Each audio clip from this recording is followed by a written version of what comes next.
Assalamualaikum warahmatullahi wabarakatuh. Perkenalkan, nama saya Putri Wulandari dari kelas 12 IPS 1. Di sini saya akan membahas pembelajaran yang berhubungan dengan materi ketimpangan sosial. Nah, sebelum kita membahas pembelajaran yang berhubungan dengan materi ketimpangan sosial, coba deh kalian bayangkan fenomena seperti berikut. Di antara kalian pasti pernah melihat kondisi kehidupan masyarakat yang sangat kontras, bukan?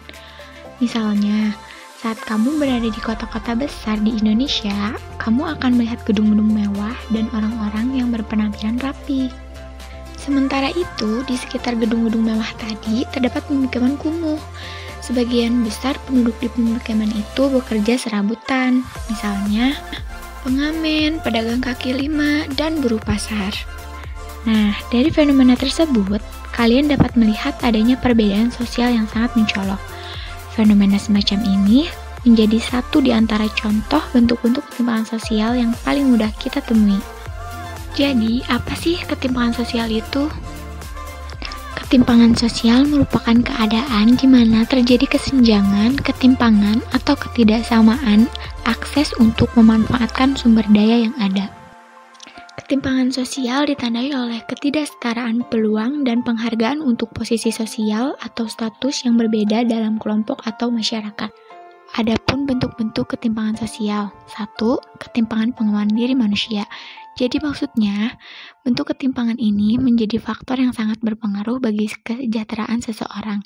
Misalnya rendah pendidikan seseorang. Yang kedua, ada ketimpangan antara desa dan kota. Ketimpangan ini terlihat jelas dari perbedaan pembangunan infrastruktur di kedua wilayah tersebut. Nah, yang ketiga ada ketimpangan antar wilayah dan subwilayah. Subwilayah biasanya memiliki akses dan fasilitas yang lebih sedikit dibanding wilayah. Misalnya, pembangunan infrastruktur lebih banyak dilakukan di wilayah pusat seperti Kota Bandung daripada subwilayah seperti Ujung Berung, Bojonegara, dan Tegalega. Dan selanjutnya ada faktor penyebab ketimpangan sosial.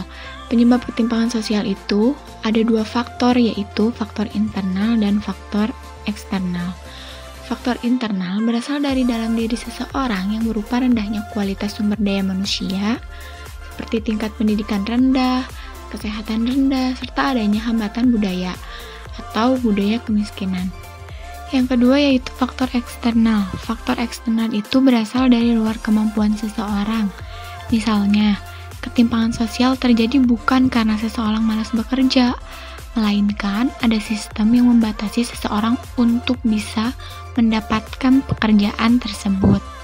Adapun dampak ketimpangan sosial.